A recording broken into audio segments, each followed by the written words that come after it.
Bem, amados, a gente está terminando, como eu falei, eu penso que seria legal a gente ter uns conselhos assim, bem práticos para a gente andar de verdade no tema proposto nosso, que é conhecendo o amor de Deus. Né? Vou repassar uma coisinha importante para você e enfatizar alguns valores. Tá?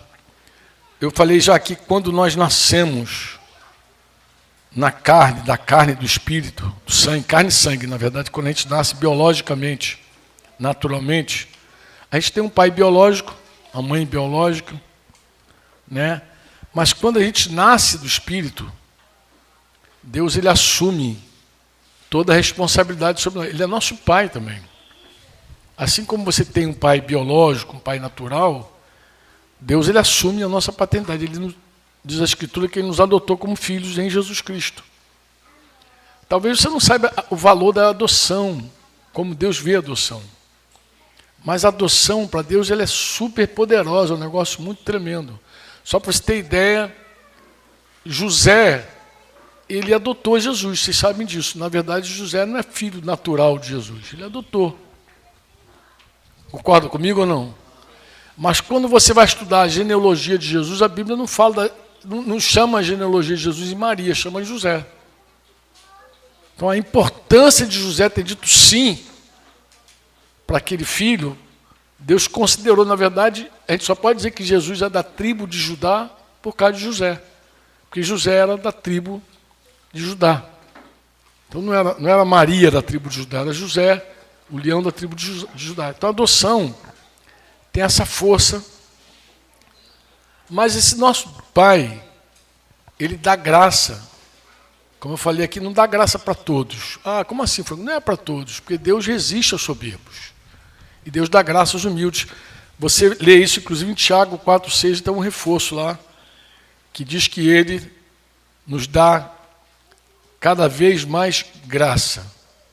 Por isso, a Escritura diz, Deus resiste aos soberbos, mas dá graça aos humildes. Eu acredito que esta é a grande responsabilidade de cada homem. Por que um dia o homem vai ser julgado?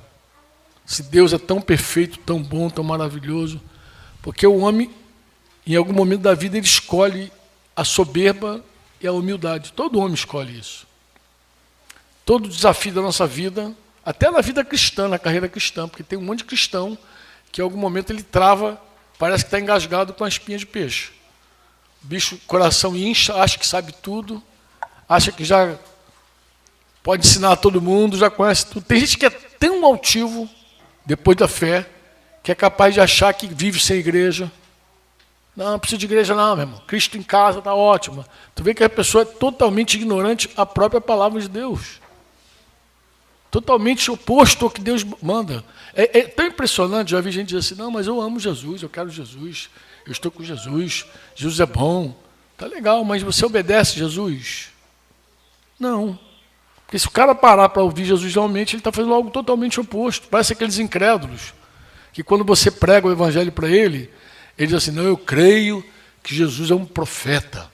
Já viu gente falar assim, que crê que Jesus é um profeta? Creio que Jesus é um profeta. Crê mesmo? Crê. Já diz um cara antigo que evangelizava, ele diz assim, se Jesus é profeta, ouça ele. Profeta mente? Não. Profeta é louco? Não. O que Jesus falou sobre ele? Ele falou que ele era o Messias. Ele falou que era filho de Deus. Foi por isso que ele foi crucificado, gente. Então, se o cara disser que ele crê em Jesus como profeta, ele tem que pelo menos ouvir o que Jesus falou. Mas parece que esse discurso, essa desculpa dos incrédulos, acaba sendo também a desculpa da igreja. Em que sentido, Franco? Tem um monte de gente que fala coisas sem ler a Bíblia. E de verdade fala sem ouvir o que Jesus disse. E faz, como disse Paulo a Timóteo, faz umas declarações assim, asseveradas. Eles fazem uma declaração assim, como se tivesse escrito nas Escrituras, realmente. Como se fosse Deus falando, realmente. Faz umas declarações com tanta certeza, como se eles tivessem tirado de algum lugar, assim, uma fonte confiável. Né? Quando a graça de Deus ela nos alcança, essa graça que nos alcança é uma demonstração prática do amor de Deus. Por que amor de Deus? Porque a gente não fez nada para ter a graça. Amor em ação é uma dádiva. Se você falar assim, pô, a graça de Deus é tudo, porque o amor de Deus é tudo. Se você ler João, você vai ver que uma hora ele fala graça, outra hora ele fala amor. Graça, amor. Graça e amor é a mesma, está na mesma essência de luz e verdade. Luz e verdade. Se você fala assim, Deus é luz, você está falando que Deus é a verdade, porque luz é a verdade. Luz, quando a luz chega, acabou. A luz chegou, por isso que a gente diz assim, vim para a luz. Quando o cara fala vim para a luz, ele está dizendo que saiu do escondidinho, da mentira, do engano, da dissimulação, e agora está confessando os pecados dele. É isso que é vir para a luz. Se andarmos na luz, como ele está na luz, temos comunhão uns com os outros, e o sangue de Jesus, seu Filho, nos purifica de todo pecado. Vocês se lembram lá de 1 João 7. Mas andar na luz é andar na verdade. Verdade é a luz. Amor e graça é a mesma coisa, amor e graça.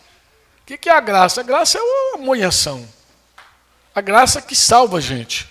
É quando o amor sai das palavras e materializa na nossa vida. Cheio de graça. Disse que foi visto Jesus. De bondade. Materializou. Amém ou não? Mateus 11, 25 e 26, Jesus faz uma oração, uma expressão assim, muito interessante. Uma exclamação, mas ele está falando com o Pai. Ele está orando. Né? A gente pode até imaginar ele erguendo as mãos e dizendo, graças te dou, ó Pai, Senhor do céu e da terra. Por quê? Porque escondeste estas coisas dos sábios instruídos e as revelastes aos pequeninos. Sim, ó Pai, porque assim foi do teu agrado. Então Deus tem prazer em ocultar as coisas dos soberbos, daqueles que acham que sabem muito, e revelar os caras que não sabem nada. Os pequenos, os mais simples, os mais humildes. Você vai ver isso claramente. Então você não pode dizer assim que a graça vem sobre todos. Não, nesse sentido não. Porque se Deus oculta de uns e revela para outros, qual é o critério de Deus? É soberba e humildade, amados. Esse é o critério de Deus. Deus não tolera um coração soberbo. Deus não tolera. Ele resiste. Ele resiste. E a história já devia nos ensinar isso, a história. Que isso? É verdade. Você não precisa ler a Bíblia, não. O navio Titanic, quando foi construído, o Titanic, né, quando foi construído, os construtores mandaram escrever no navio. Este é um navio que nem Deus afunda. Era um navio gigantesco, uma sumidade. Era chapa dobrada de aço.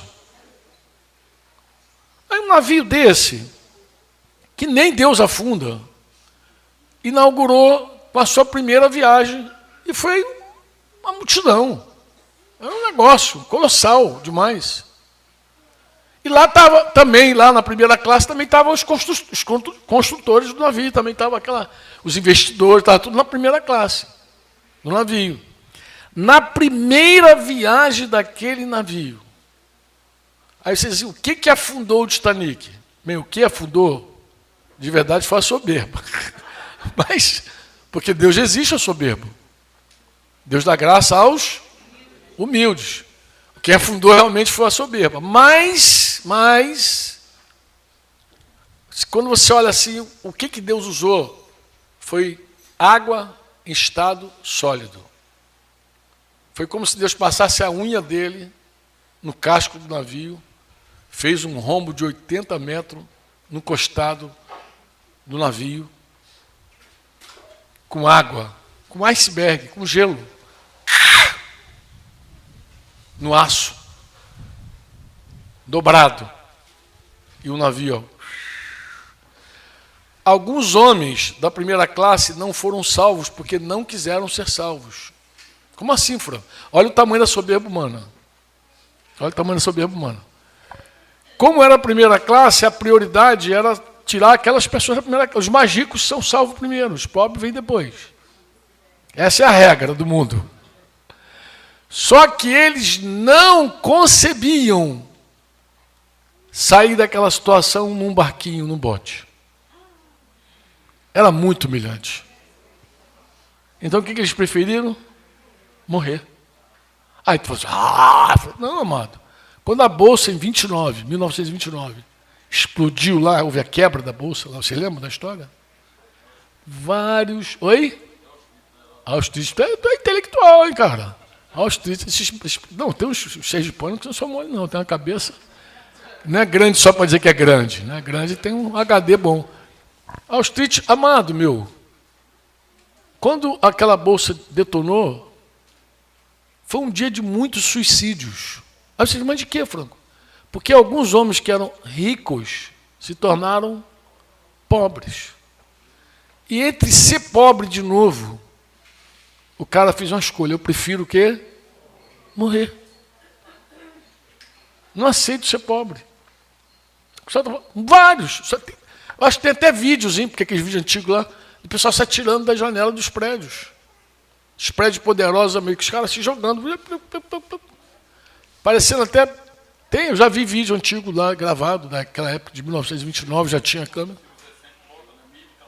Joga os caras pulando, né? Então pega, pulando, mas pulando por quê? Porque não aceitava ser pobre, mas o cara estava vivo ainda, com saúde, podia trabalhar, podia fazer... Não, mas, cara, como encarar as pessoas de novo sendo pobre? Sem aquela pompa do rico. Mas ontem você estava rico, você dormiu milionário ontem, acordou hoje pobre. Porque Jesus falou que o dinheiro é instável. Jesus falou que a vida do homem não consiste na abundância dos bens que ele possui. Por quê? Porque o bem é instável. A história já mostrou. Pega a Segunda Guerra Mundial, pega lá a lista de Schindler, pega lá os caras que eram poderosos, ricos, judeus ricos lá antes da Segunda Guerra. Depois estavam pobres, no gueto de Varsóvia, outros cantos lá nos campos de concentração. Tudo pobre. Ali tinha gente ali bilionária, milionária ali dentro. Não é assim, tem dinheiro, compra, sai. Não, o nazismo não deixou ninguém sair dali. Foi daquele jeito. Aí vocês, mas por que, Franco? Porque Deus resiste aos soberbos. Deus dá graça aos humildes. Eu vou contar uma história, talvez você não saiba, mas está na revista Veja, de 1982. Se eu não me engano, a página é 32, se não falha a memória, que eu também tenho cabeça grande, não é só para dizer que... Tancredo Neves faz uma declaração de público, dizendo assim, se os dissidentes do PDS me apoiarem, eu não preciso nem de Deus para subir a rampa. Um cara católico, religioso, sei o quê, falar uma bobagem dessa. Ele subiu a rampa num caixão. Não, por que tu tem isso na memória? Eu tenho na memória, amado. Não pode ter sido 82, não, porque foi 84 que eu me converti, já foi depois da minha conversão. Deve ter sido 86, 80, não, foi mais um pouquinho. Deve ter sido, eu era novo convertido. Deve ter sido ali em 86, ali por algum momento daquele ali. O que acontece? Ele pode pesquisar depois aí. Será que foi? Não, mas eu era novo convertido. Foi 85. Aí, tá, já pesquisou ali, já 85. Eu tenho certeza porque eu era novo convertido, eu tinha 1 ano de fé. Isso marcou por isso. Eu estava na Força Aérea ainda, tinha 1 ano de fé, entendeu? E foi muito interessante, porque por que eu sei? Porque novo convertido, Deus dá tanta experiência maravilhosa, né? Então, eu me converti, ali vivendo aquelas coisas maravilhosas com Deus. Lembra que eu falei dos dons espirituais? Então eu tive um sonho. Eu tive um sonho que eu estava caminhando na rua, quando eu vi os tanques do exército passando, e tinha um caixão em cima. E eu fui arrebatado, assim, eu saí da estrada e fiquei voando em cima do caixão, assim, como se eu estivesse de frente para o caixão. E eu olhando para o caixão, de repente o caixão abriu. Pum! Eu vi Tancredo Neves. Tomei um susto. Então eu, quando acordei, meio desesperado, sem entender o sonho, sem entender o que Deus estava falando comigo, eu falei com o meu pastor na época, Paulo Velt, falei, eu tive um sonho assim, assim, assim e tal. E meu pastor falou, que estranho e tal. Logo depois, Tancredo Neves caiu doente, a igreja começou a orar, e logo depois ele morreu. Por que eu guardei? Porque como eu trabalhava na investigação e justiça, o pessoal já tinha propagado na igreja lá que eu tinha falado que ele ia morrer. E o pessoal achou que era uma conspiração das Forças Armadas. Falasse, não, o Franco já sabia. Quem matou foi as Forças Armadas que matou Tancredo. Porque o Franco trabalha lá na investigação e chegou aqui dizendo que ele ia morrer. Nada, eu falei porque eu tive um sonho. Eu vi. Depois eu li. Eu li a matéria da revista Veja dizendo a declaração dele. Mas não é só ele que falou bobagem. John Lennon disse que era mais conhecido que Jesus Cristo. Romário, esse eu vi o vídeo. Antes da Copa do Mundo, Romário, em Begaguinho, falou lá, com a língua presa dele. Se Deus é 10, Romário é 11. Naquele ano, Filipão barrou Romário. Gente, um técnico de futebol barrar um cara que tinha sido herói um pouco antes, numa outra Copa do Mundo, onde a política sempre mandou em tudo. Não teve presidente, não teve nada que fez Romário jogar. Nada. E barrou, e o Brasil foi tetra sem Romário. Para quebrantar mais ainda. E Maradona? Maradona falou assim, isso também ele declarou, se Pelé é rei, Maradona é Deus. Então ele falou claramente, se Pelé é rei, Maradona é Deus. Morreu cheirando pó. Cheirando pó. Pô, mas Franco, por que você achou? Porque Deus resiste, a graça vai embora, gente. A graça vai embora. Então a grande responsabilidade do homem é sempre essa escolha, de se humilhar e de se ensoberbecer. Você diz amém ou não? Amém. Olha, amados, o problema é só esse, nós somos soberbos por natureza, tá? Nós somos, todos nós somos. Não tem essa... Ninguém nasce bonzinho. Olha a criança. Você diz que a estultice está no coração da criança. Então toda criança já briga, já faz pirraça, já está na natureza humana, entendeu? Se achar melhor, querer estar sobre o outro, isso faz parte da nossa natureza. É que Jesus entra e desafia essa natureza. E o verdadeiro cristão ele precisa abraçar esse quebrantamento. Então não é concebível para um cristão andar em soberba. Não é. Por isso que Deus vive nos confrontando o tempo inteiro. Amém? Por quê, Franco? Porque isso não é condizente com o amor de Deus. O amor de Deus é humilde. O amor de Deus tudo crê, tudo suporta, tudo espera, tudo sofre. Amém? Isso não tem nada a ver com o amor de Deus. Então, se você quiser afinar a tua vida com Deus, tu vai sempre conferir se isso bate com o amor de Deus ou não bate com o amor de Deus. Você vai ver, tudo que é altivo, tudo que é soberbo, tudo que é carnal é contra o amor. O amor é humilde. O amor é simples. E aí eu quero rasgar meu coração com vocês e terminar aqui dizendo isso. Uma igreja, ela precisa viver na liberdade do Espírito Santo. Porque o amor te deixa livre. O amor não oprime pessoas. O amor não oprime. O amor ele deixa você livre. Porque você não é escravo de homens. Você é escravo de Deus, de Jesus, servo de Jesus. Se você for se tornar escravo de homem, aí você não é mais servo de Jesus. Você precisa se relacionar com as pessoas por puro amor. Diz a Bíblia que o amor é o vínculo da perfeição. Então a gente não tem vínculo que não seja por amor. Quem vincula a gente ao corpo de Cristo é o Espírito Santo, por meio desse amor.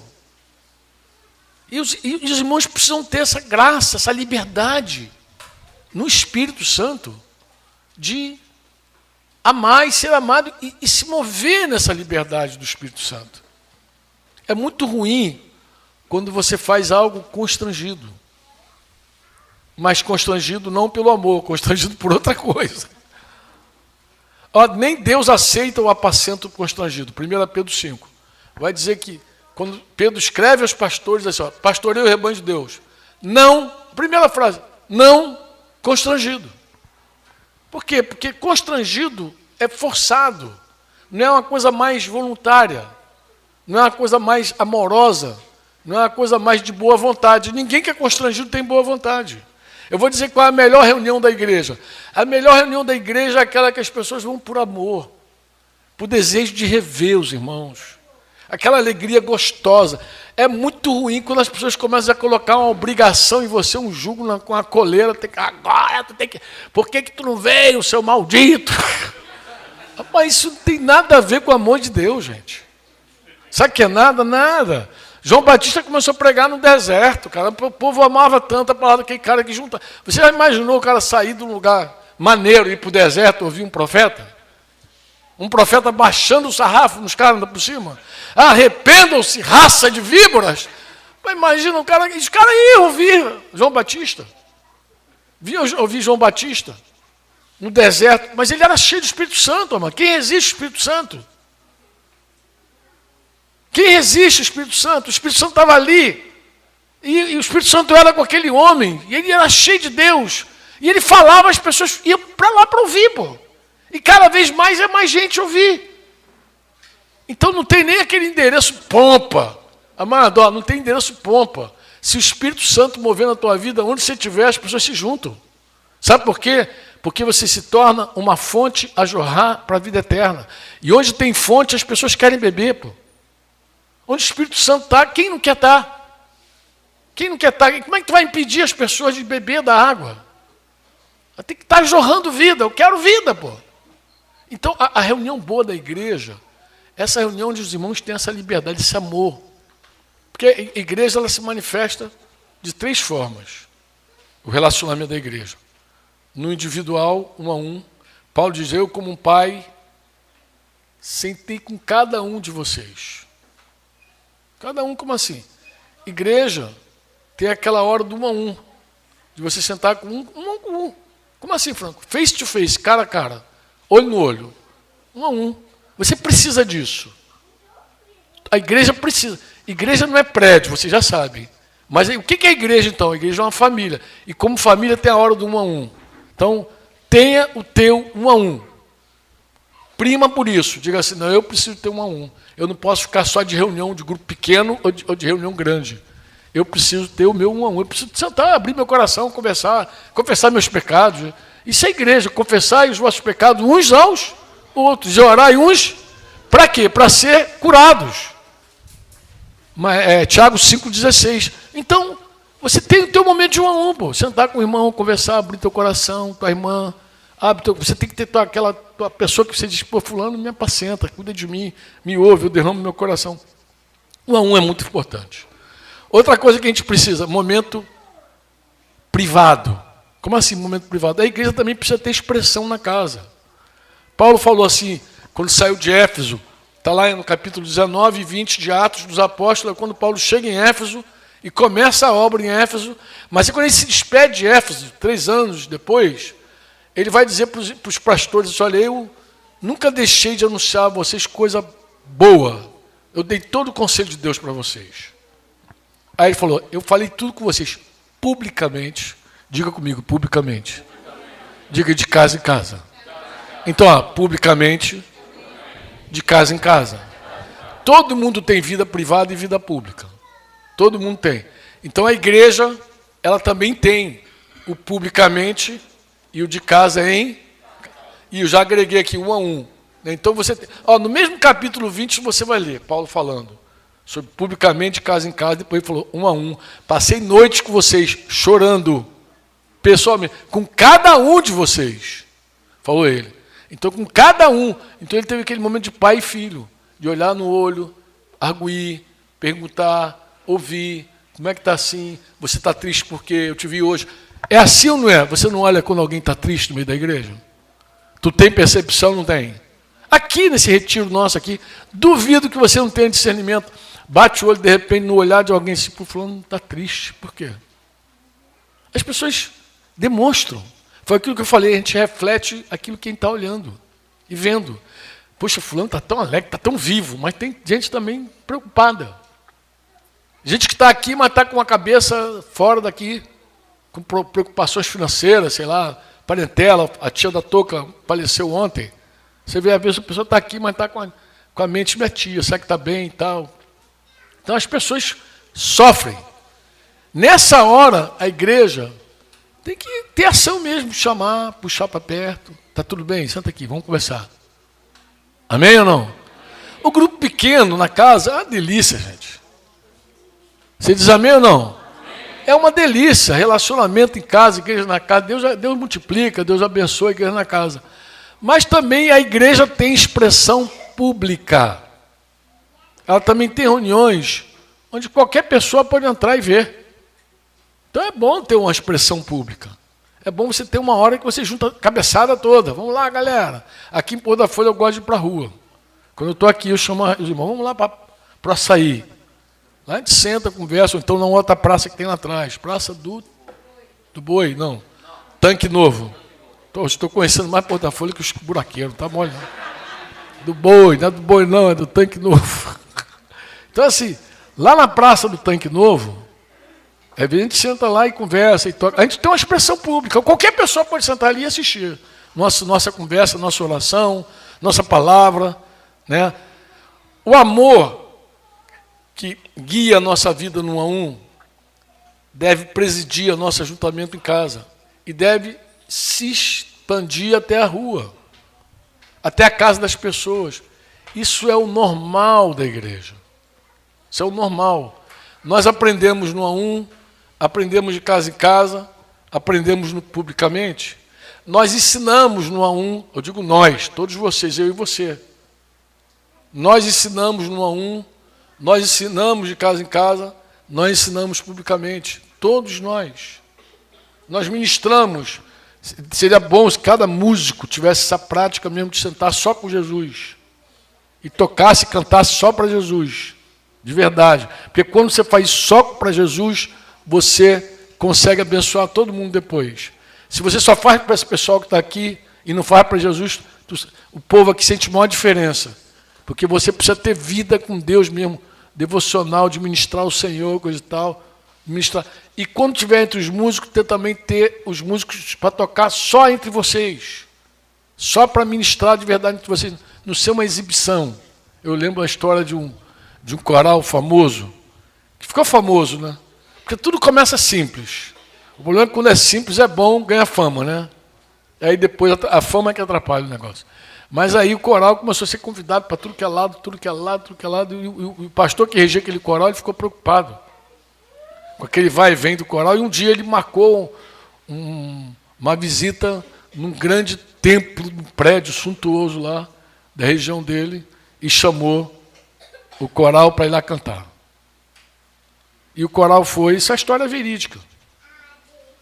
O coral foi de beca, todo arrumadinho, todo exibido, e chegou lá, o prédio da igreja, lá que chamam de templo, estava como vazio. E o pessoal do coral só esperando o povo chegar. Aí veio o regente, o pastor lá. E aí, amados, vamos iniciar. Ué, cadê o povo? Não tem povo. Ué, como não tem povo? Não, hoje nós vamos cantar para Deus. A gente vai cantar para Jesus ouvir.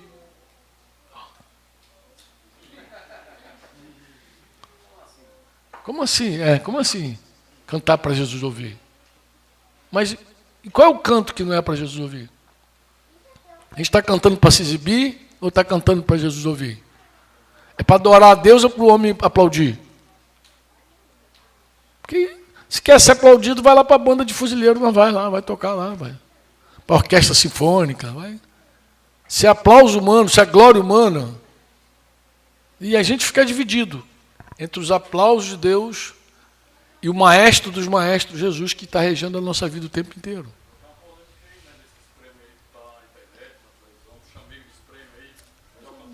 Melhor cantor, melhor cantora, melhor banda, melhor tudo. Melhor, tem tudo. Oi? Um negócio... Mas os crentes em geral, infelizmente, gostam. Porque isso só faz sucesso porque os evangélicos aplaudem esse tipo de coisa. Mas está errado. Está errado. A gente faz as coisas para a glória de Deus. E daqui a pouco a gente se perde, completamente se perde, porque a gente acaba fazendo só para ser visto pelos homens. E quem falou isso não é Sérgio Franco que falou, foi Jesus quem disse. Que nem a tua oferta é boa quando você quer dar oferta para os homens verem. Teu jejum não é aceitável quando você jejua para parecer que é uma pessoa espiritual. Tuas orações, nem as tuas orações são boas, recebidas se você quer ser conhecido como alguém espiritual que sabe orar lindo. Porque se o teu negócio é ser visto pelos homens, Jesus falou que a tua recompensa já foi dada. Se você quer aplauso humano, tua recompensa já foi dada. Você faz para Deus. Amém? E deixa Deus te recompensar. As tuas orações, tuas ofertas, tuas esmolas, teus jejuns, deixa Deus ver. Deixa Ele se agradar de tudo. A intenção, Jesus está falando de intenção, obviamente. Amém ou não? Queria dar um outro conselho para vocês sobre igreja. Acho que cabe ainda, não sei como é que está a minha hora. Me puxa meu paletó aí quando você ceder muito. Tá, Fabiano? Tá bom, obrigado. Tem que ter o cara do cronômetro ali. Deixa eu dar um conselho para vocês que vivem igreja. Vivem igreja. Quero falar com os pais. Os pais que têm filhos na igreja. Não blinde teus filhos da igreja. Como assim? Não impeça que a igreja influencie teus filhos. Toque em teus filhos. E nem impeça que a igreja machuque teus filhos. Ah, como machucar? Não impeça. Você está fazendo uma bobagem. Você está fazendo uma bobagem. A igreja de Jesus é uma família de Deus. Teus filhos precisam aprender a sofrer injustiça. Teus filhos precisam aprender a praticar a justiça. Teus filhos precisam aprender a deixar a injustiça. Praticar a justiça, deixar a injustiça e sofrer a injustiça. Se você blinda teus filhos, teu filho não cresce espiritualmente. Ele vai crescer religiosamente. Então, um conselho para papai e mamãe. Tem filho, adolescente, está chegando aqui. Deixa outro discipular teus filhos. Não discipule você, teus filhos. Você já é responsável pelos teus filhos. Você sempre vai ser o discipulador dos teus filhos, o conselheiro, sempre vai ser. Mas deixa que outra pessoa, além de você, fale o que os teus filhos precisam ouvir. Porque se for um discipulado santo, realmente, tudo que você fala com os teus filhos, os discipuladores vão dizer também. Vão dizer a mesma coisa, só que é outra boca falando. Amém? Mas e se exercerem uma justiça demasiada, sei lá, maltratar meu filho? Deixa teu filho ser maltratado. Ele precisa, você não vai ajudar, blindando, impedindo, protegendo. Isso é uma tolice. É uma tolice. Ninguém dá um carro para o filho, uma moto para o filho e deixa. Não pode sair daqui, tem que ficar no quintal. A hora que teu filho tira a carteira de motorista, você quer que ele vá dirigir lá fora, lá no perigo. Não, agora que você tirou a carteira de motorista, vamos ficar aqui na base. Vamos pedir Fabiano para fazer uma estradinha aqui, tu vai ficar aqui. Só dirige aqui dentro. Porque, gente, é uma viagem esse troço, gente. Pelo amor de Deus, isso não torna ninguém responsável. Ninguém desenvolve assim. Os conflitos, graças a Deus, a gente teve uma experiência muito legal sobre isso. A gente tem 2 filhos naturais. Débora nasceu primeiro, 4 anos depois nasceu Daniel. Só que a gente tinha outros filhos do coração, então nossa casa sempre teve filhos. E o couro comia, né, Dedé? E de vez... Não, é verdade, porque onde tem gente, tem conflito. Fugir de conflito é uma tolice. Jesus falou que tinha conflito. Você acha que Jesus diria, perdoe as ofensas, se ninguém te ofendesse? Ele diz, perdoa teu irmão, porque teu irmão vai pisar no teu pé. Vai pisar sem querer, e às vezes vai pisar querendo. E você tem que estar pronto para perdoar. Você não pode impedir o exercício do teu filho de perdoar. Então, como a casa era lotada de gente, e um monte de gente, cada um com uma história, de vez em quando pegava fogo, conflito. Eu lembro Daniel, o menorzinho da turma. Eu lembro de uma vez Daniel vindo para mim, se queixar de uma das irmãs dele lá, que não era Débora, até outra. E aí ele veio falar, coisa e tal. Eu falei, filho, vamos lá. O que Jesus ensinou? Senta aqui, filho. Ó, se teu irmão pecar contra você, vai arguir entre você e ele só. Mas assim, pai, é assim que tu vai fazer. Tu vai sentar com essa cidadã, tua irmãzinha querida, e vai arguir, vai ensinar ele a viver em casa. Isso que eu escrevi, inclusive, naquele livro, Criando Filhos para Deus, que eu não tenho mais aqui, Criando Filhos para Deus, eu dediquei um capítulo para dizer isso. Gente, não existe ensino para a tua família e ensino para a igreja. Não existe dois tipos de ensino, isso é uma mentira. O mesmo ensino que você dá para a igreja, você dá para a tua casa. Então, o mesmo ensino que você dá para os discípulos, você dá para os teus filhos. É a mesma coisa. Vai lá falar com a tua irmã. E se ela não me ouvir, leva testemunha. Não, e se não ouvir a testemunha, aí a gente conversa. Pode perguntar a Daniel. Quando tiver com o Daniel, pergunta como é que teu pai tratasse a tua mãe desse jeito. A gente tinha outro caminho? Dele? Não, é só na palavra. Não é discípulo de Jesus, estou na palavra. E já tem atropelo dentro de casa. Se já tem atropelo dentro de casa, tu acha que não vai ter atropelo fora de casa, gente?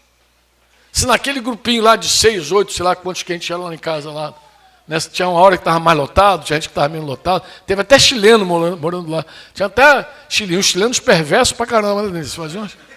Tinha um chileninho lá que fazia perversidade, amarrava o cadastro do menino, botava pasta de dente dentro do sapato do garoto, fazia uns trotes assim malucos, né, Denise? Denise que lembra, né? Uma maldade assim, as perversidades. Ah, vamos guardar nossos filhos. Bota esse chileno, porque nada, amado. Se ele viver isso aí ele vai superar, ele vai vencer. Vai vencer. Deixa eu abrir um parênteses aqui para enriquecer isso que eu estou dizendo. Um dia, que Daniel sempre foi pregador, um dia ele proclamou Jesus para um garoto da escola. Ele era bem pequeno, não me recordo a idade, Denise vai lembrar melhor. E a escola, uma professora estava dando doce de Cosme e Damião, lá na escola. E Daniel, não sei como foi, ele convenceu o filho da professora que estava dando os doces, que aquilo ali era doce sacrificado a ídolos, que não era legal comer. E o que o garotinho fez com o doce? Foi na lixeira e... Cara, a mulher quando soube... Eu estava no Chile com o Denise, a gente estava viajando. Rapaz, a mulher, ela perdeu a linha. Ela chamou uma criança, repreendeu a criança. Chamou a irmã da criança, Débora, que não tinha nada a ver com a história, uma outra turma. Trouxe Débora também, desceu-lhe o sarrafo na Débora também. Débora apoiou de graça, nem sabia por que estava apanhando. Vocês vêm com a tua religião para cá, não sei o que, nem sei. Bem, nós voltamos, rapaz, quando eu voltei, a carne tremeu. Ainda mais no tempo de direitos, né? Eu falei, cara, vou lá naquela escola, vou confrontar essa mulher. Ela cometeu vários erros. Vários. Eu vou lá dar uma prensa nela. Mas a gente ora, crente ora antes, né? Graças a Deus que a gente ora. E eu estava orando a Deus sobre como eu ia fazer. E o Espírito Santo falou comigo assim, você sabe que o nome do meu filho é Daniel, né? Então o Espírito Santo falou comigo assim, quem cuida de Daniel na cova dos leões sou eu, não é você não. Acabou mesmo, foi uma espadada só. Cheguei para Denise e falei, Denise, não vou fazer nada. Como assim não vai fazer nada? Nada. Quem vai cuidar de Daniel, nosso filho, é o Senhor. É Ele que cuida sempre. E aí, aconteceu algo muito inusitado. No final daquele ano, Daniel começou uma conversa que queria mudar de escola. De escola, mas ele tinha tantos amigos. Pregava o evangelho lá, o porteiro até chamava ele de pregadorzinho, o pregador, o pastorzinho. Vocês vieram buscar o pastorzinho, que o menino pregava, tinha tanta liberdade para ir falar de Jesus, tudo que era canto. Falei, rapaz, tu vai sair da tua escola, você está tão entrosado e tal. Mano. E aí, eu não sei se conversando com o Denise, não sei se ele mesmo falou, ou Denise me falou, Franco, na verdade, ele descobriu que no ano que vem, a mulher do problema vai ser professora dele, de matemática, ou história. Matemática, o ano que vem ele muda e vai ter, essa professora vai assumir, ele já está. E aí, De novo a gente vai para Deus. Eu, o que faço? O que faz? O Espírito Santo falou, se teu filho fugir dessa mulher, ele vai ser um fujão. Tu quer teu filho fujão? Eu falei, não. Então ensina ele a enfrentar os desafios da vida. Foge hoje, foge amanhã, foge sempre. Não vai fugir não, pô. E aí, chamo o Daniel. Falo, Daniel, olha, se você quiser mudar de escola, a gente até muda. Mas deixa eu dizer algo para você, filho. Você quer ser um fujão? Como assim, pai? Eu expliquei ele, um covarde, um medroso, um Pôncio Pilatos, que na pressão abre mão da justiça, da verdade.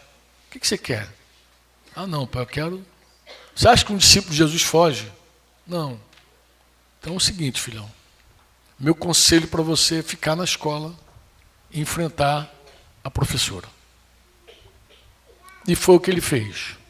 Virou o ano, encarou a professora. Aí é com Denise, teria que ouvir Denise, tem que botar a Denise aqui e ouvi-la. Houve um momento lá que, não sei se um conselho de classe, uma reunião da escola, dos pais, ela dando o relatório, Denise me contou, Franco, ela dando o relatório, falou dos nossos filhos, teceu altos elogios sobre Daniel, altos, e aproveitou e pediu perdão. E pediu perdão daquele episódio. Mas não foi só aí, não. Daniel amou aquela mulher, porque ele falou, pai, foi a melhor professora que eu tive na minha vida. Vai entender um negócio desse. Ele gostou, como professor, ela era excelente. Uma pessoa, um ser humano, gente, como qualquer um. Amarrada na religião dela, cheia de problema lá, mas coitada, ela é uma boa, excelente profissional. Não deixe teus pequenos sem a vida de igreja. Deixe ele provar o amor da igreja em todos os níveis, inclusive na repreensão, na disciplina. Não poupa eles. Isso é uma carnalidade tua. É um zelo carnal. Isso não é amor. O amor, lembra que eu falei que o verdadeiro amor dá a vida, mas também quer a vida. Ele diz, eu morro por você, mas aceito a tua morte. Então você não tem como ensinar teus filhos a serem discípulos de Jesus, preservando eles da cruz. Não há como. Isso é uma baita ilusão. Você diz amém ou não? Deixa eles viverem esse amor atropelado, porque eu digo que é atropelado, não é perfeito ainda, não é maduro ainda, mas é o amor de Deus que está entre nós, irmãos. Entre nós vai ter conflito. Se você vive igreja, você vai ver. Vai ter conflito, vai ter irmão com problema com irmão. Senão, não teria instrução para resolver. Se tem irmão pecar contra você, por que Jesus falou isso? Porque vai ter problema. Por que Jesus falou? Se você for colocar a oferta no altar e lembrou, meu irmão tem algo contra mim, para a tua oferta e vai lá reconciliar com o teu irmão. Por que Jesus falou isso? Porque Jesus já anteviu e disse, nesse lugar chamado igreja, vai ter problema. Vai ter problema. Você vai ter gente que vai ter problema contigo e você vai ter problema com gente. E como é que se resolve tudo isso? Com amor prático. Amor prático. Mas qual é a chave, Franco? Humildade. Sempre a humildade é a chave. Você se humilha para pedir perdão e você se humilha para perdoar. Ninguém, absolutamente ninguém, confessa um pecado se não estiver humilhado e pedir perdão. Estava falando aqui com meus irmãos lá de Capela ontem. Eu estava falando para eles, falei, olha, eu quando fui restaurar com a minha esposa, minha vida, quando o reino chegou mesmo na minha vida, que eu fui confessar meus adultérios para Denise, foi uma coisa muito interessante, porque assim, eu me humilhei com Denise, porque é difícil você tirar a máscara para alguém que você sustentou a máscara a vida inteira. Máscara de santidade, máscara de homem infiel, máscara, vai botando tudo que é máscara aí, é uma atrás da outra, um monte de máscara, né? Tirando uma atrás da outra. E aquela hipocrisia toda da minha vida, um dia eu tive que arrancar ela e Denise precisou me ver como de verdade eu era. Um homem infiel, mentiroso, aquilo tudo. E eu, quando fui confessar para Denise, tem duas coisa interessante sobre você se humilha muito para confessar. Você desce. Não há como confessar sem descer. Mas Deus dá graça a quem? Não ouvi. A quem Deus dá graça? Então você desce e confessa. Mas perdoar é fácil? Perdoar é fácil? Não, uma verdadeira ofensa machuca outra pessoa. Uma infidelidade conjugal. Uma infidelidade conjugal é uma faca nas costas. Sabe o que isso significa? Significa que não tem como você nem ver a tua ferida. Tu nem vê a tua ferida, porque foi nas costas. Você não tem como curar a tua ferida. Você não tem. Se outra pessoa não chegar ali e começar a passar um óleo ali na ferida ali, nas tuas costas, você não tem como fazer, você não está vendo. A traição é horrível. É horrível. Traição é doloroso demais. Porque é por trás. Não importa se foi um amigo que te traiu, não importa se foi uma esposa, um esposo, mas traição, toda ela, é uma lança nas costas. É uma coisa que corta você assim.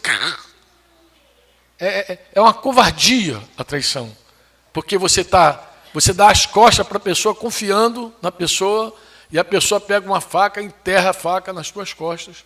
Uma lança, sei lá o quê, uma foice, para ser bem buraqueiro, e você diz assim, eu estou com uma foice nas minhas costas. Fizeram um arado, vou usar a expressão que Davi usou.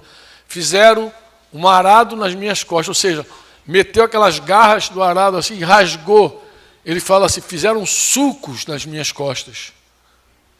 Então a traição de Davi lá deve ser muito, com certeza lá, aquele conselheiro dele, Aitofel,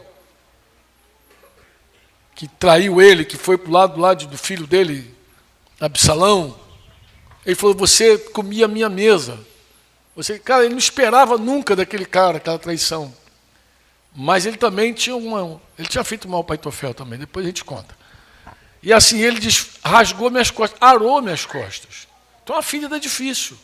Mas você fala assim, Franco, como é que se perdoa? Eu vou falar como é que se perdoa, se humilhando. Porque você tem que dizer assim para a pessoa, embora você me fez muito mal, eu não vou te cobrar este mal. Eu não vou dizer para você, tu vai me pagar caro. Você não vai dizer isso. O mal que você me fez, eu não vou pagar com mal. O mal que você me fez, eu não vou te dar o troco. Eu vou te perdoar. Eu vou apagar esse mal. Gente, o mundo vai dizer, que otária que você é, que burra. O mundo vai dizer, que idiota que você é. Você é um idiota. Fraco. Diz um monte de coisa. Você vai perdoar essa ofensa?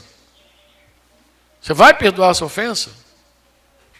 Você é um idiota, um besta. A tua carne vai dizer isso. O diabo vai dizer isso para você. O mundo vai dizer. Mas Deus vai te dar graça. E quando você perdoar aquela dívida, Deus vai encher de graça a tua vida. Porque a falta do perdão é você beber veneno e querer que o outro morra. Literalmente. Porque quem morre é quem não perdoa, por incrível que pareça. Quem adoece é quem não perdoa. Então você vai adoecendo à medida que você não perdoa. Mas você, para perdoar, tem que descer. Gente, tem que descer. Mas quem desce, recebe graças de Deus. Quantos me entendem? Quantos dizem assim, amém? Olha, o assunto não está encerrado, graças a Deus. Não está encerrado, porque esse assunto não dá para encerrar. Não está.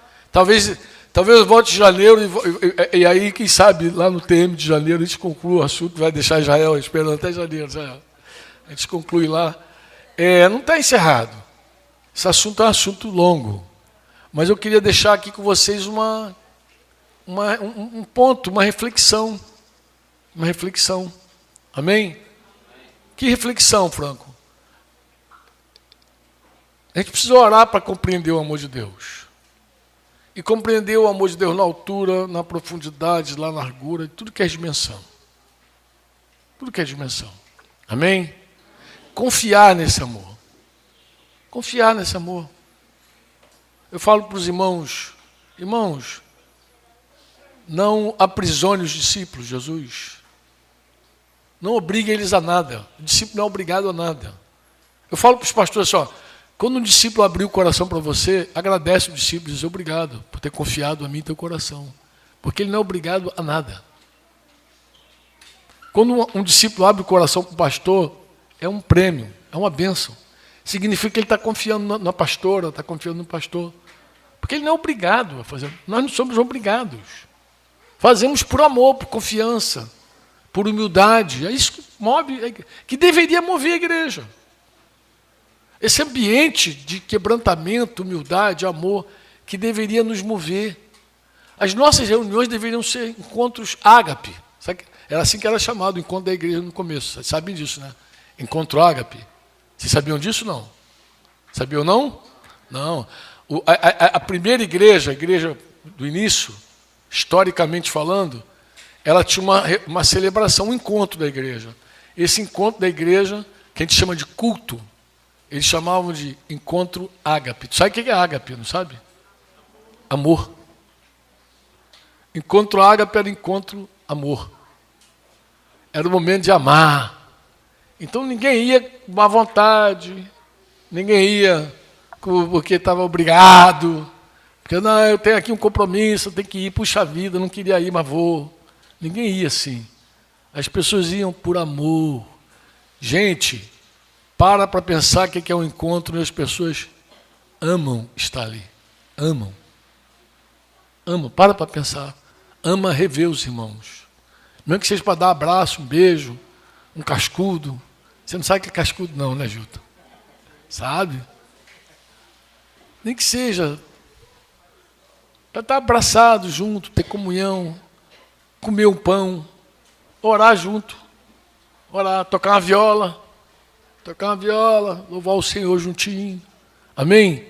Repartir um sonho, uma interpretação, uma doutrina. A bolacha é bolachão? É.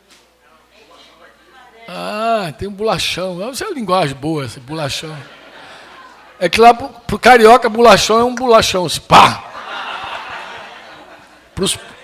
Pro cara de Curitiba, bolacha é biscoitinho. Mas aí, bolachão, o cara já fica bem. Vamos lá para comer. Não, vai rolar um bolachão. Bolachão que vocês é grande, né? Eu vou terminar contando uma piada de igreja para vocês. Posso, não? Vocês gostam de piada, né? Chucrute, Mas tinha um camarada que estava traumatizado com a igreja. Por quê? Porque ele foi numa igreja mais pentecostal lá e ele... Sei lá, ele teve uns trimbilique assim, simulou que estava passando mal, sei lá, alguma coisa passou com ele assim, os caras acharam que era demônio. E desceram o cerol nele, desceram o sarrafo nele. Bateram muito no coitadinho, ele ficou traumatizado com a igreja. Quando fala assim, vamos para a igreja, não, meu irmão, os caras batem, mordem, belisca. Se tremer assim, já impõe a mão, chuta. Nunca mais quero saber de igreja. E um amigo dele falou assim, não, mas eu vou te levar numa igreja que não vai... Aí pensou em levar ele numa igreja bem tradicionalzona, bem aquelas... que não tem nem glória, nem palma, nada. Ele falou assim, não, tem uma igreja para você certa. Peraí, eu vou te levar num lugar maneiro. Então, vou te chamar para uma igreja que você vai ficar tranquilão. E ele finalmente foi convencido pelo amigo e foi para esse culto na igreja que não grita, não bate, não chuta, não sacode ninguém. E ele foi, mas chegou todo... Então, aquele silêncio, aquela coisa bem arrumada. Então, o dirigente do culto, um coralzão atrás, assim, aquela coisa bem arrumada, bem bonita, né? Falou assim, vamos nos colocar de pé, porque o coro vai cantar. O cara falou, o quê?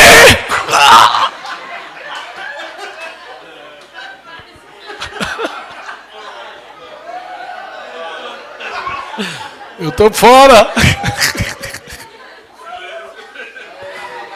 Mas o coro vai cantar nunca mais.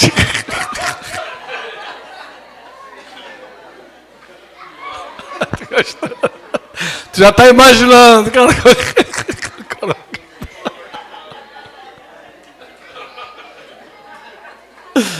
O coro vai cantar. Não, aqui eu não fico não. O coro vai cantar.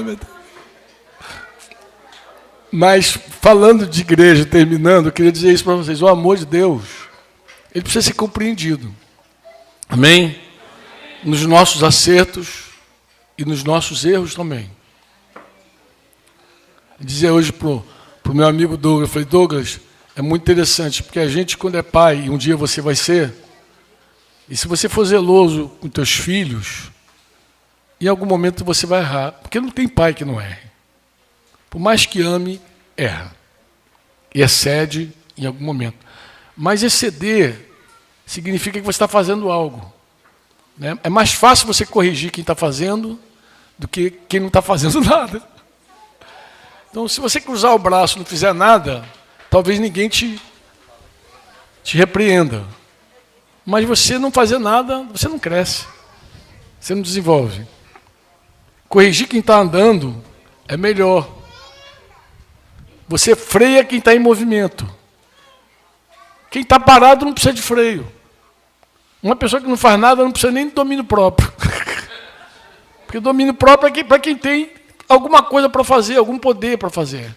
Não é verdade? Como é que você corrige alguém que está quieto? Mas se você é calado, você não edifica. Você precisa falar. Vai errar? Vai. Todos nós erramos. A gente vai cometer algum exagero? Vai, com certeza vai. Mas quando você compreende o amor de Deus, amado, tudo isso, a gente encontra solução no próprio Deus, que está na nossa vida. Amém? Todos os conflitos da igreja, toda a caminhada, discipulado, tudo que a gente só precisa ser uma igreja realista também, senão nós somos a igreja de Jesus, cheia de gente com problema, cheio de pereba, mas nós nos amamos. E quando nós nos amamos, nós servimos, honramos, nós prestamos conta como filhos, nós somos amigos, vamos até o final com alguém como amigo verdadeiro. E às vezes, como um pai, às vezes a gente fala mais firme, corrige, mas consola também e anima as pessoas a se superarem. Amém? Então a gente é assim. Amém ou não? E como eu falei, que o Senhor nos aperfeiçoe nesse amor. Que nos faça crescer nesse amor e nos aperfeiçoar nesse amor. O desejo profundo do meu coração é que o Espírito Santo não pare de falar contigo. Os irmãos de capela vão voltar, de Laranjeira vão voltar, os de Pôr da Folha vão ficar por aqui. Douglas está em outra cidade agora. Como é que é mesmo o nome da cidade lá? Carmópolis. Então, é perto de Laranjeira? Então, rapaz. Então, vocês vão voltar para o lugar de vocês lá, Aracaju. Está em Aracaju ou está em Capela ainda? Agora tu foi mesmo, né? Ó, gente, eu não tenho culpa nesse negócio não, tá? Mas eu dei uma força para ele ir muito grande. Falei, vai, cara, esse negócio é de Deus. E vocês voltam e que o Espírito Santo siga falando ao coração de vocês. Siga. Que vocês não parem de ser ministrados pelo Senhor. Amém? Que Ele fale muito mais. Deixa eu te falar uma coisa. Eu escrevo todo dia de manhã cedo um texto pequenininho, uma reflexão pequena. Comecei a falar sobre amor agora. Não sei se vocês já repararam. Estou mandando amor todo dia. Amor todo dia. Porque é assunto no meu coração. Eu não consigo falar daquilo que não está no meu coração. Não consigo. E eu estou com esse tema vivo no meu coração de novo. De novo. Por quê? Porque Jesus está voltando. Mas ele falou uma coisa que me preocupa muito. Ele diz que quando ele voltar, a situação na terra é complicada. Ele diz que a fé quase não vai haver. E o amor de muitos vai esfriar. Por se multiplicar iniquidade. O amor de muitos esfriará. Isso me causa um peso. Eu fico pensando, Senhor, ainda bem que não é de todos, é de muitos, mas não é de todos. Não é de todos, então eu não quero ser parte desse muitos. Mas eu sei que eu sou capaz de fazer parte dele. Eu tenho tudo para fazer parte desses muitos, mas eu não quero fazer parte dos muitos. Eu quero ser parte do remanescente que insiste em amar e crer. É minha oração. Eu falo assim, não deixa eu debandar para o lado do amor frio, não. Deixa esfriar, não. Eu quero amar. E quero amar até o final. Quero morrer amando. Eu quero isso para a minha vida e quero para a vida da igreja. Mas eu sei que é um tempo difícil. Talvez por isso a gente tenha que mergulhar e compreender melhor esse amor. Amém? Não é um amor de florzinha e de sentimento, de florido. É um amor prático. Amém? Não desista das pessoas. Diga assim, não desista das pessoas. Diga, não desista dos irmãos. Não desista, mano. Fala para você mesmo, eu não posso desistir. Não posso, não, deixa eu. Vou até o fim. Vamos orar assim? O que vocês acham? De perseverar até o fim. Pai, em nome de Jesus, queremos te bendizer por estes dias que nós passamos juntos aqui, Pai. A tua bondade e a tua misericórdia têm sido conosco, Senhor. Não é só letra de canção, é verdade. A tua bondade tem sido, tu és bom para conosco, Pai. Apesar de nós, tu és bom. Apesar das nossas carnalidades, dos nossos problemas pessoais, tu és bom. Pai, em nome de Jesus, nos faz conhecer o teu amor, em todas as dimensões dele. Como está escrito, na altura, no comprimento, na profundidade, na largura. A gente quer conhecer o teu amor de fato, na prática. Não teoria, Pai, na prática. A gente quer ser exercitado no amor. A gente quer experimentar um perfeito amor que lança fora todo medo, Senhor. A gente quer esse amor para nós. O amor que nos faz dar a vida uns pelos outros. O amor que nos leva a servir, a honrar, a sujeitar nossas vidas. O amor que nos faz ser amigos até o fim, ponto de carregar as pessoas nos ombros, Senhor. O amor que nos torna pai e mãe de outros que não nasceram de nós, mas nasceram no teu coração, Senhor. Que a gente pode consolar, animar e até corrigir, Pai. Pai, nos dá a tua graça, nos dá domínio próprio. E, Pai, nós queremos fazer mais um pedido a Ti, especial. Nós sabemos que nos últimos tempos, por se multiplicar a iniquidade, o amor de muitos esfriará. Pai, nós não queremos ser contados entre os muitos. Nós queremos ser contados entre os poucos, cujo amor vai seguir queimando. Mas nós não temos poder, Senhor, em nós mesmos, para tornar isso uma realidade. Por isso nós te pedimos. Por isso nós te pedimos, Senhor, que Tu nos faça um remanescente Teu. Nos faz como aquelas virgens prudentes. Com uma lâmpada, Senhor, cheia de azeite ainda, reserva. Não nos deixes queimar tudo e ficar sem o Teu azeite. Pai, em nome de Jesus, nos desperta enquanto há tempo. Em nome de Jesus. Em nome de Jesus Cristo, nos envolve nesse amor. Faz a nossa fé também ser prática, Pai. E nos ajuda a ajudar a igreja. Queremos ser parte de uma igreja viva, que ama. A gente quer ter prazer nas nossas reuniões, nos nossos ajuntamentos. A gente quer, Senhor, que os nossos filhos se envolvam com a igreja, cresçam na igreja, sofram com a igreja. Senhor, a gente quer que eles desenvolvam com a igreja. A gente quer, Senhor, viver tudo com a igreja, até os conflitos, seja lá o que vier, Senhor. Nós queremos aprender o perdão, nós queremos aprender a confissão, nós queremos aprender, Senhor, tudo que tu tens para nós, Senhor. Nos ensina a orar uns pelos outros, a confessar nossos pecados uns aos outros, a perdoar uns aos outros. Nos ensina a hospedar uns aos outros com amor, com carinho, sem murmuração. Nos ensine, Senhor, nos ensine a não falar mal uns dos outros. Nos ensine a guardar os nossos lábios, a não murmurar, Senhor. Nos ensine a não difamar as pessoas, Senhor. Nos ensine a não mentir uns para os outros, Senhor. Nos ensine só a amar, fazer o bem o tempo inteiro. Nos ensine a deixar o mal. Nos ensine a fazer o bem. Nos ensine a suportar o mal. Nos faz como Jesus. Nos ensina a descer, nos esvaziar, nos humilharmos, Pai. No nome de Jesus. No nome de Jesus. Só queremos ser semelhantes a Jesus. Obrigado por tudo, Senhor. E leva teus filhos para casa debaixo de bênção. Nós falamos aqui no primeiro dia, Senhor, que há uma bênção quando entramos e quando saímos. Então que hoje teus filhos, aqueles que vão embora hoje, experimentem serem benditos ao saírem, Pai. Que eles voltem para suas casas cheios da tua bênção, da tua presença, do teu ensino, Pai.